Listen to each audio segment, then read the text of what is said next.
about basketball? Well, honestly, growing up, like I loved soccer too, and I played every sport basically. Like I ran track, I did softball, soccer. But I think basketball, like I just love the competitive side of it, and I grew up playing with the boys, and it was all I knew. Like I never knew, like I wasn't supposed to be doing that. Like that's just what I would do. And I had an older brother who I always wanted to be like, and I would tag around to all his practices. And my dad was my first ever basketball coach. And your mom and dad have been to the majority of your games. How reassuring is to look up in the stands and to see them there?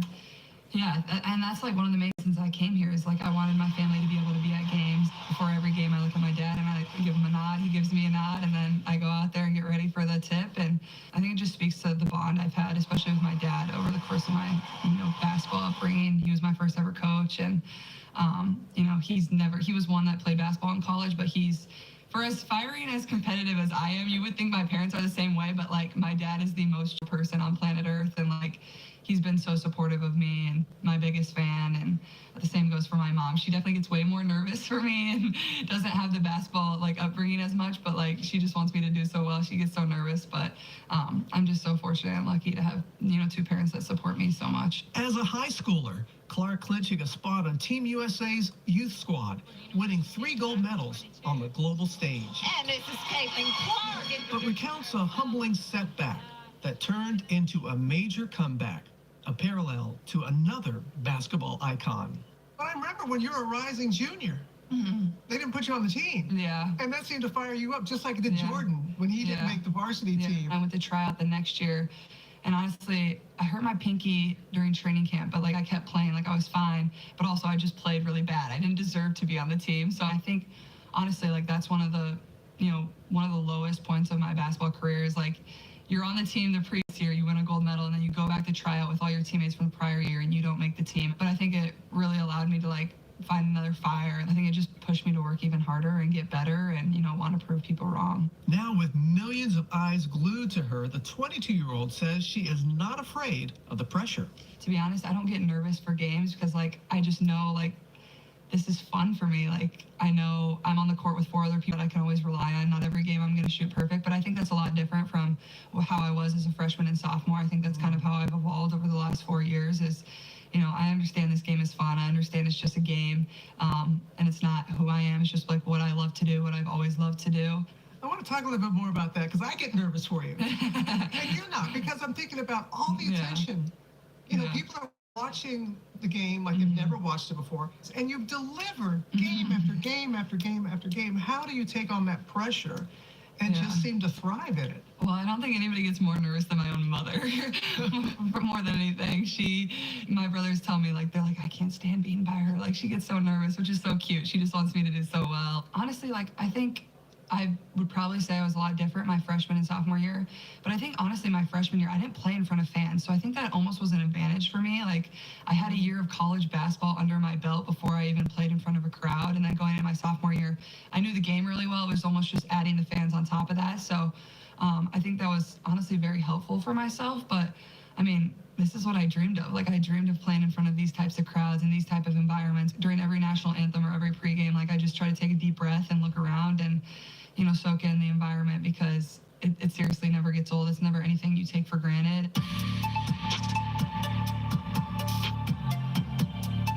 I love seeing her hit the logo threes. She's a huge inspiration to me. She's been an inspiration to me since I started watching her. And I watch clips about her all the time. And I just like try to do the moves that she does on the court and stuff. She's like an idol to me, and it's so fun to watch her like play. And I just want I feel like we all want to be like her when we grow up. Clark leaving her mark not just on college basketball, but on the next wave of young female athletes. I think for myself, like I've been lucky enough just recently to start my foundation, which is to inspire and uplift the lives of youth. And obviously that's still in the process of beginning, but I think that's the best part about it is that I'm going to be able to give back to people that have given so much to me, but also inspire the next generation of kids and give them opportunities to thrive and hopefully be on the same stage as me one day.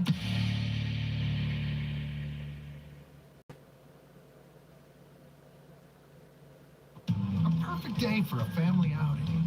Jingles doesn't care. but Shingrix protects. Only Shingrix is proven over 90% effective. Shingrix is a vaccine used to prevent shingles in adults 50 years and older. Shingrix does not protect everyone and is not for those with severe allergic reactions to its ingredients or to a previous dose. An increased risk of Guillain-Barré syndrome was observed after getting Shingrix. Fainting can also happen. The most common side effects are pain, redness, and swelling at the injection site, muscle pain, tiredness, headache, shivering, fever, and upset stomach. Ask your doctor or pharmacist about Shingrix today.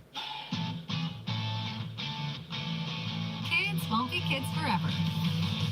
So get into what they love. Introducing new Kinder Chocolate. Smooth milk chocolate with a creamy, milky center. In delicious, shareable little bars. Made for being a kid. New Kinder Chocolate. Let that kid flag fly. Spectrum Business is made to work the way small business works. Made to deliver hacker-stopping, award-winning security technology. Made to protect against malware, ransomware, and spyware from anywhere. Impressive. Sure is. Made to safeguard smartphones, lock down laptops, and take care of tablets. Made to keep your business network your business. And made to get you ahead, all while backing you. Spectrum Business, made to work.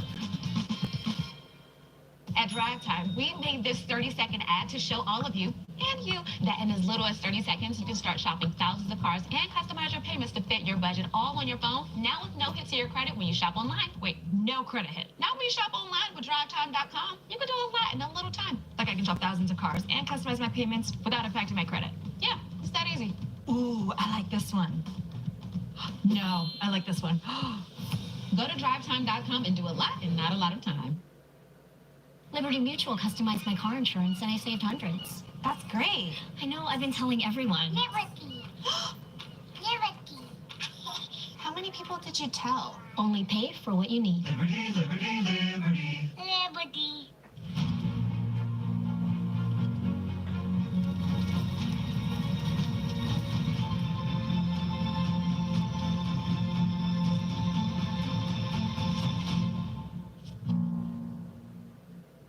What does it take to be the most watched newscast in America? We are part of an operation. Is this our common operation center? We're approaching the gate. Militants came in from... Hi, appreciate you. Ismail? David. ABC's World News Tonight with David Muir is America's most watched newscast. Reporting from Lewiston, Maine, I'm Lindsay Davis. Wherever the story is, we'll take you there. You're streaming ABC News Live. You know we had to step on the court where the magic happens. Okay, there's just something about the smell of a gym and see that iconic record-breaking spot now forever etched onto the floorboards. Okay, where is it? Where is it? Where is it on the court? All the way over here. That? Right over here. Yeah, that's the spot. That's what you shot from there. Yeah. How will she go for history? What is it about you and your range? It just seems like once you step on the court, you're open. Well, first, I think it starts with my confidence. I think once I got into college and the strength and conditioning program helped me a lot. But more than anything, like, I think I can make it, so I just shoot it. I want to show folks, okay. This is the three-point line. This is where she shot it from.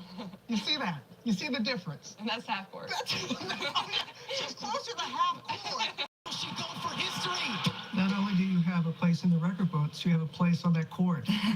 That's got to mean something special. When Coach Blitter pulled me into her office and showed me that they were going to do that, I'm like, are you serious? It's just kind of crazy. Like, I'm still playing here, and they thought to do that and kind of honor me in that way. And when I first went out there and looked at it, I'm like, this has to be in the wrong spot. Like, it seems way further back than from where I actually shot it from.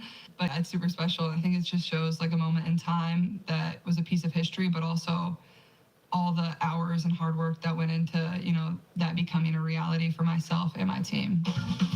In this moment with Caitlin, I just had to get a few pointers from the expert herself. Up, all the way up. It's a little flat. It's a little flat. It's a little flat, yeah. There we go. All right, ready? Give me assist. Okay. Assist from Caitlin Clark. That looks good. That wasn't your fault. Bad roll. Happens. Assist. Yeah. There we go. Oh, that looks good. Call me the shot doctor. Let's go. Bang. And that's all you need to see. Not the 99 I missed. She credits the coaching staff, including head coach Lisa Bluter, with helping cement her status as an Iowa legend. She knows she's a great player. She's the most confident, exciting player to watch in women's basketball. I'm so glad America gets to see how great she truly is. She is coached by the perfect coach for her style of play. And of course, the University of Iowa has been the absolutely 100% perfect place for her to play because she's galvanized the state and now she's galvanizing the country. What is it about this program that was just so suited for you? I think the first thing is just the way we play. Coach Bluter is a player's coach. She's not going to, make her players play the way she wants to play. She's going to coach them that best suits their skill sets. And that's even what she pitched to me in the recruiting process is we're going to run a read and react offense. You're going to have the ball in your hands. You and your teammates are just going to play off each other. We're going to play fast in transition. And I think that's perfectly suited for how I want to play the game of basketball, but also how people want to watch it. Caitlin leading her team to the NCAA championship game in 2023. It was her first time making the Final Four in 30 years. I've said that since I was a senior in high school when I committed was I want to take this team to the Final Four. And there was a lot of people that was like, there's no way that's happening. This kid can say that, but that's just never going to happen in a million years. And then to kind of prove those people wrong, but also, prove myself right and show myself like you just believe and work really hard. And it takes time. There were so many ups and downs through my first 3 years of being here. And that's what's made it so special. There was a lot of talk about women athletes and being competitive and Yeah. fierce and all that. I'm like, where you guys been? You've always been that way. Yeah, I think it still does surprise me that people get a little distraught about women being competitive and getting into little arguments on the court or having a little trash talk, and that's how it should be. I think more than anything, it's surprising you guys didn't know this is how women's sports are played. Come on. And in her last precious moments as a Hawkeye, she's savoring this time on the court as she prepares for her final NCAA tournament. What do you want your legacy to be here at Iowa? Oh gosh, that's a heavy question. I feel like our legacy will kind of continue to be built even after we leave this place because of what we've been able to do. And I could care less about all the awards I've won and all the games we won. Obviously, we've won a lot of really great games, and that's allowed people a lot of really great moments with their family and friends. But I hope people just remember me for the smile that I played with, how much fun I had with my teammates, but also somebody that inspired, not only the state of Iowa, but people around the country to, hopefully chase after your dreams. Everybody that's come out and support me and said that I've inspired them, they've inspired me too. They've had an impact on me just as much as I've had an impact on them. And I think that's something that goes unnoticed at times, but it really means the world to me.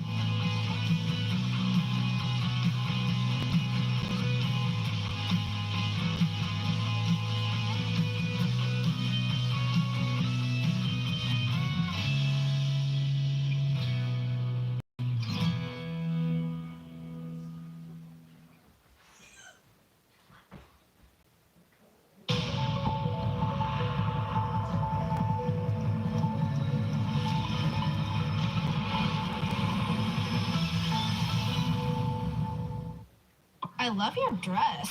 Oh, thanks. I splurged a little because Liberty Mutual customized my car insurance and I saved hundreds. That's great. I know, right? I've been telling everyone. Did you hear that? I just said her first word.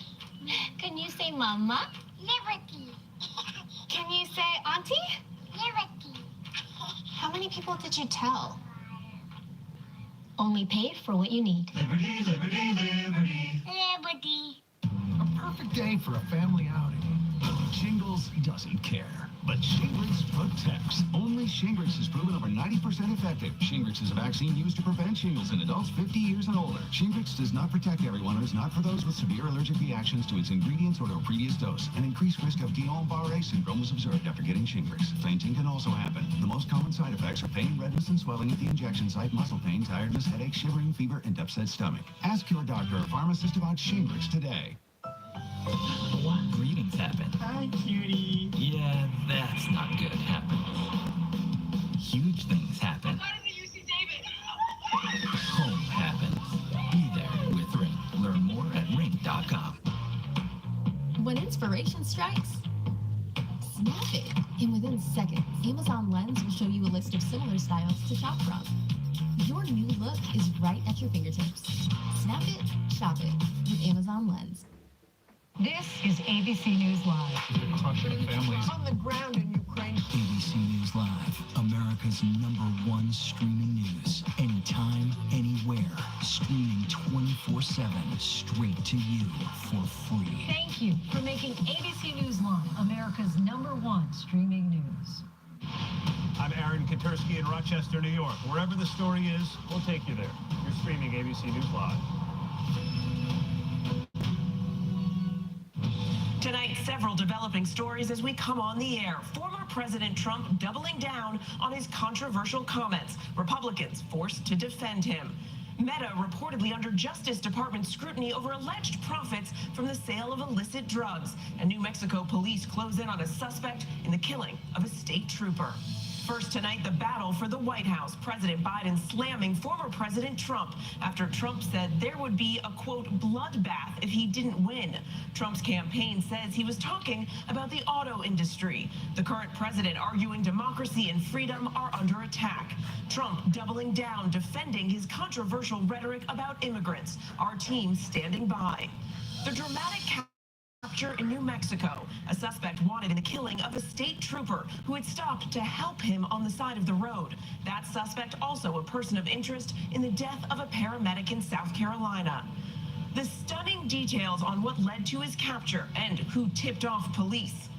The quiet protest in Russia with Vladimir Putin certain to win a 5th term. How ordinary citizens are showing their opposition. Facebook parent company Meta reportedly under scrutiny by the Justice Department over whether the social media giant may have profited from the sale of illicit drugs. The reaction just coming in from Meta. The spring break crackdown, another Florida city now facing a surge as the party moves north. Our team from Fort Lauderdale tonight. The urgent search for Riley Strain, the college student last seen in Nashville more than a week ago. The emotional appeal from his family. The shakeup in the housing market, the new rules that could be a game changer. What it means for buyers, sellers, and the industry. The change in the weather, winter returns for half of the country. And who punched their ticket to the big dance? The underdogs looking to be this year's Cinderella. All eyes on Caitlin Clark and South Carolina's quest for a perfect season. From ABC News World Headquarters in New York, this is World News Tonight. Good evening, everyone. Thanks so much for joining us on this Sunday. I'm Mary Bruce, in for Lindsay Davis. We begin here with the race for the White House and former President Trump's campaign now on the defensive after his fiery rhetoric at a rally in Dayton, Ohio on Saturday night. Trump warning while discussing the economy that there would be a, quote, bloodbath if he is not reelected in November. This after the former president kicked off the event by paying tribute to those who attacked the U.S. Capitol on January 6th. President Biden's campaign swiftly denouncing those comments as threats of political violence. But even Republicans like former Vice President Mike Pence, who says he will not endorse Trump, are defending his bloodbath comment, saying he was referring to imports hurting the automobile industry. ABC's Mary Alice Parks leading us off tonight from Washington. Tonight, Republicans forced to defend former President Donald Trump's controversial comment while discussing economic tariffs that there would be a bloodbath if he lost the 2024 election. We're going to put a 100% tariff on every single car that comes across the line, and you're not going to be able to sell those cars. If I get elected, now if I don't get elected, it's going to be a bloodbath for the whole, that's going to be the least of it. Trump's campaign pushing back, saying he was only talking economics, writing Joe Biden's insane EV mandate will slaughter the American auto industry. Even Mike Pence, who says he will not endorse his former boss, coming to Trump's defense. The president was clearly talking about the impact of imports devastating the American automotive industry. Was that clear to you? Because it was a little muddled. It was. But Trump's remark did not come in a vacuum. He started the Ohio event Saturday, telling the audience to stand and pay tribute to those who attacked the Capitol on January 6th, trying to stop the certification of Biden's election win. Many of whom have been convicted of serious crimes ranging from assaulting officers to seditious conspiracy. And they were unbelievable patriots. Biden's campaign firing back. What I heard was a continuation of the same rhetoric, the same endorsement of political violence that we've seen from Donald Trump for years. Trump also ramping up his dehumanizing rhetoric towards certain migrants, with the border battle a major election issue. If you call them people, I don't know if you call them people. In some cases, they're not people, in my opinion, but I'm not allowed to say that because the radical left says that's a terrible thing to say. Trump doubling down on his comments today. That if you don't use certain rhetoric, if you don't use certain words that maybe are not very nice words, nothing will happen. Now, Mary, the Biden campaign today also said that it raised $53 million in February with the Democratic National Committee, that they now have about $150 million cash on hand. That's a considerable fundraising advantage compared to Trump and the Republican National Committee. They haven't released their February numbers yet, but had about $40 million cash on hand in January. Mary? And the general election just getting started. Mary Alice, thank you. Now to the intense manhunt for a suspect in the fatal shooting of a New Mexico state trooper, now over. Jeremy Smith in custody after being shot and wounded during a shootout with police. He's also a person of interest in the death of a South Carolina paramedic. The chilling new details coming in tonight about Smith's capture. Here's ABC's Melissa Adon. Tonight, the urgent manhunt for a murder suspect ending in a dramatic shootout. Authorities capturing the man wanted in 2 cross-country killings of a police officer and paramedic, all because of the careful eye of a gas station clerk who asked us not to show her face. He bought his pack of full cigarettes. When I carded him, I seen his ID. It was from South Carolina. The spelling of his name, I knew who he was. Police tell us after Jeremy Smith was spotted at that gas station a mile away from here, he was then caught running towards these homes. That's when officers began shooting at him and then took him into custody. Shots were fired. Some shots strike Smith. We don't know the amount right now or how many. Police say Smith is a person of interest in the death of 52-year-old Fenicia Machado IV, a South Carolina paramedic reported missing Thursday